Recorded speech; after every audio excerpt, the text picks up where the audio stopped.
আমরা মানে রিভিউয়াররা যে প্রোডাক্টের রিভিউ করি আপনারা যখন কিনেন তখন নাকি সেটা 2 নাম্বার হয়ে যায়, ফ্রড হয়ে যায়, খারাপ প্রোডাক্ট আসে। কেন আসে? রিভিউয়াররা কি টাকা নিয়ে আসলে রিভিউ করে? সাম ভাই আপনি বলছিলেন ভিডিওতে এই ফোনের দাম এত টাকা, কিন্তু আমি যখন কিনতে গেলাম দাম বেড়ে গেল, দাম আর ঠিক থাকলো না। কেন ভাই? অনেক ভিডিওতেই বলতে শোনা যায় এই স্মার্টফোনটা এরকম প্রাইস পয়েন্টে বেশ ভালো কিছু দিচ্ছে ক্যামেরাতে, বা এর গেমিং সিস্টেমটা অনেক ভালো। এর মানে কি ওই স্মার্টফোনটা সবচেয়ে ভালো, নাকি আসলে আমি বানিয়ে বানিয়ে বলছি? Hello everyone, welcome to SamZone। আজকে খুবই স্পেশাল একটা কন্টেন্ট, যে কন্টেন্টে আপনাদের অনেক প্রশ্নের উত্তর আমরা আসলে দিতে যাচ্ছি, এবং খুবই স্পেশাল একটা জায়গায় রয়েছি। যে উপরে হচ্ছে মানে ওখানে ঝুলে ঝুলে মানুষ খাচ্ছে, আমাদেরও প্ল্যান আছে, তো ওইটা অন্য একটা ব্লগে আসবে। বাট আমি শুরুতে যে সমস্ত বিষয় নিয়ে বললাম না, এই বিষয় নিয়ে আজকে আপনাদের একদম ক্লিয়ার করে দিতে চাই। তো চলুন ঝটপট শুরু করে দিই।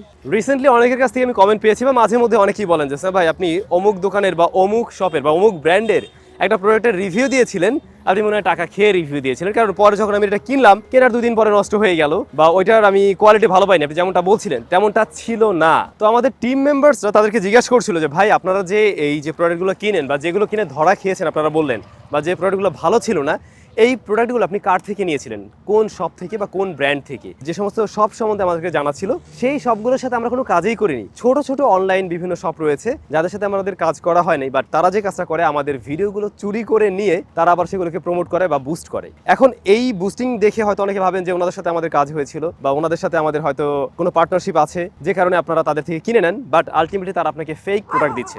তো আপনাদেরকে যে কাজটা করা উচিত, আসলে আমাদের চ্যানেল থেকে ভিডিওটা দেখছেন কিনা সেইটা এনশিওর হয়ে দেন আপনার পারচেজ ডিসিশনটা নেওয়া উচিত। আদারওয়াইজ আপনি অন্য জায়গা থেকে কিনলেন, সেই লাইবিলিটি হয়তো আমরাও নিতে যাব না। বা বাংলাদেশে এখন দেখবেন যে বিভিন্ন চাইনিজ প্রোডাক্টগুলোর হচ্ছে কপি প্রোডাক্ট, ক্লোন কপি, এগুলো তো অভাব নেই। মানে একটা গ্যাজেটের 10টা রকমের হচ্ছে ক্লোন হয়। এই যে অ্যাপোলস আলট্রার এইটার মিনিমাম অন্তত 50 থেকে 60টা মডেল আছে যেগুলো ক্লোন বা কপি। এখন আমরা বললাম একটা ব্র্যান্ড নিয়ে কথা বা একটা শপ নিয়ে কথা, আপনি কিনলেন আর এক জায়গা থেকে, পরে এসে আমাদেরকে বলছেন, এইটার লাইবিলিটি কিন্তু আসলে আমাদের নেওয়ার কথা না। সো আগে দেখতে হবে এই ভিডিওটা SamZone চ্যানেলে আছে কিনা, দেন আপনি ডিসিশন নেবেন। ওয়াও, সবচাইতে মজার ব্যাপার হলো এখান থেকে আসলে ভিউ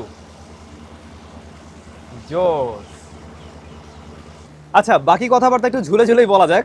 আমাদের পরবর্তী বিষয়টা কি ছিল, আমরা অনেক সময় দেখা যায় এই স্মার্টফোনের একটা রিভিউ করলাম, বললাম যে ভাই এটার দাম 30,000 টাকা, এখন রাইট নাও মার্কেটে 30,000 টাকা আছে।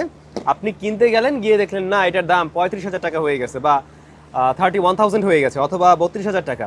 এরপরে আমাকে এসে গাড়ি কাজ করেন, স্যাম ভাই আপনি বললেন অমুক, কিন্তু আমরা যখন কিনতে গেলাম এটার দাম অনেক বেশি, ভাই কেমনে কি? এটা বাংলাদেশ মার্কেট সম্বন্ধে আপনারা জানেন, এখানে ম্যাক্সিমাম স্মার্টফোনে আনঅফিশিয়াল ফোন এবং daily dollar rate up down করে। তো আমরা যখন একটা ফোনের রিভিউ দিচ্ছি তখন একটা রেট থাকে, এরপর অনেক সময় বেড়ে যায়, কমে যায়। তবে ব্র্যান্ডের বেলায়, অর্থাৎ যারা অফিসিয়ালি ফোন লঞ্চ করছে তাদের বেলায় কি হয়, তারাও দাম বাড়ায়। আমি এটা দেখছি অনেক ব্র্যান্ডেই।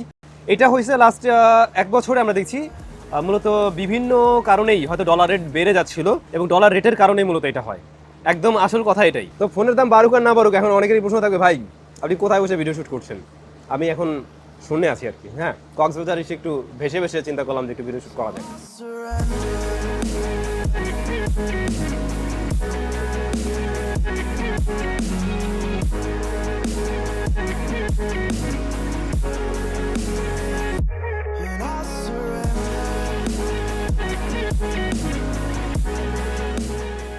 এবারে আরো একটা কনফিউশন আপনাদের দূর করতে চাই। অনেকে কনফিউজ থাকেন, অনেক সময় অনেকে কমেন্ট করেন, সাম ভাইয়া আপনি কেন এই ফোনটাকে 15,000 টাকার মধ্যে সেরা বললেন, বা 30,000 টাকার মধ্যে বললেন কেন যে এইটা এই বাজেটের ভালো? এরকম প্রশ্ন আসে। এখন অনেকে আবার এরকম জায়গায় কম্পারিজনে নিয়ে আসেন যে ভাই এইটার এত ভালো বললেন, 15,000 টাকার মধ্যে বললেন যে এটা গেমিং এ ভালো পারফরমেন্স দিচ্ছে, তো এটা তো মনে হয় যেন Asus ROG 7 এর সাথে কম্পেয়ার করে ফেললেন, এরকম প্রশ্ন আমরা পাই। আসলে বিষয়টা ওরকম না। আমরা যখন একটা স্মার্টফোনের রিভিউ দিচ্ছি, ওইটার টোটাল রিভিউটা কিন্তু ওই ফোনের দাম অনুযায়ী করা হয়। আমি এই ফোনের দাম আজকে জানি না, আমাকে যদি রিভিউ করতে দেন আমি মোটেই রিভিউ করতে পারবো না। তখন আমি আমার ইউজার এক্সপিরিয়েন্স জাস্ট শেয়ার করতে পারবো, নট রিভিউ। তো আমরা যখন রিভিউ করি তখন কিন্তু প্রাইস টু পারফরমেন্স হিসাব করেই আমাদের কথাগুলো বলা হয়। যখন আমি বলছি এই ফোনটার দাম 20,000 টাকা, 20,000 টাকার মধ্যে ক্যামেরা ফোন যদি কেউ চান তাহলে এটা চয়েস করতে পারেন। দ্যাট মিনস 20,000 টাকার মধ্যে আরও যে স্মার্টফোনগুলো আছে সেগুলোর সাথে কম্প্যারিজনে নিয়ে আসতে গেলে ওর ক্যামেরা তাদের থেকে হয়তো বেটার বা কিছুটা এগিয়ে থাকবে। এটাই, এই সেম জিনিসটা আপনার গেমিংয়ে বলুন বা পারফরমেন্স সেকশনে বলুন, একই। এখন আপনি যদি 20,000 টাকার ফোনটাকে কম্পেয়ার করেন S23 আলট্রার সাথে, ডেফিনেটলি সেটার কোনো লাভ নেই। বাট